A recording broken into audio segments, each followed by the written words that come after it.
Hello बच्चों, आज हम लोग देखेंगे एनसीईआरटी में समरी के अंदर जो बातें लिखी हैं वो चैप्टर के अंदर नहीं लिखी हैं। तो कुछ एनसीईआरटी के हिडन पॉइंट देखेंगे। चलो जल्दी पहुंचते हैं एनसीईआरटी पे। बेटा ये लिखा हुआ है sexual reproduction in flowering plant के समरी में कि the central tissue is nucleus in which the archesporium differentiate a cell of the archesporium the megaspore cell division meiotically. तो ये बेटा जो है जो आर्कीस्पोरियम है ये न्यूक्लियस के अंदर होता है।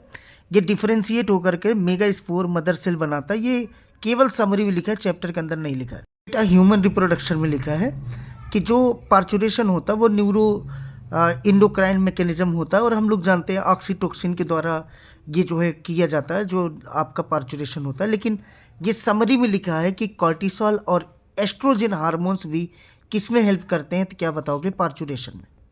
ये बेटा जेनेटिक्स के समरी में लिखा हुआ है कि जो जीन होते हैं वो जो है क्रोमोजोम पर जो है लीनियरली लगे होते हैं और जो जीन जितना पास होगा उतना ज़्यादा जो है उसमें क्या होगा, तो क्या बताओगे? लिंकेज होगी, उसमें रिकॉम्बिनेशन उतना कम होगा।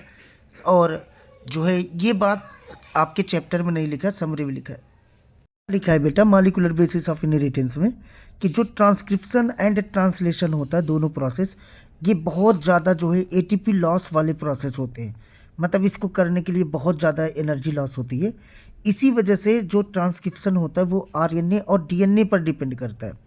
और दूसरी बात जो है ये टाइटली रेगुलेट किए जाते हैं, मतलब ऑन और ऑफ किए जाते हैं, ठीक है ना। तो क्योंकि जो है जब ज़रूरत होगी तभी जो है ऑन होगा, जब ज़रूरत नहीं होगी तो ऑफ होगा। इकोसिस्टम में लिखा है प्राइमरी प्रोडक्टिव जो होती है उसकी डिफिनीशन क्या होता है बेटा?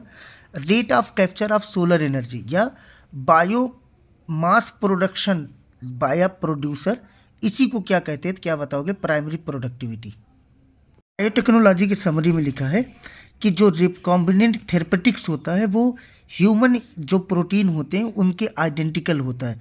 इसी वजह से कोई ये जो है अनवांटेड जो है इम्यून रिस्पांस नहीं पैदा करता है। मतलब ये रिस्क फ्री होता है, हमारे बॉडी में कोई इन्फेक्शन पैदा नहीं करता है।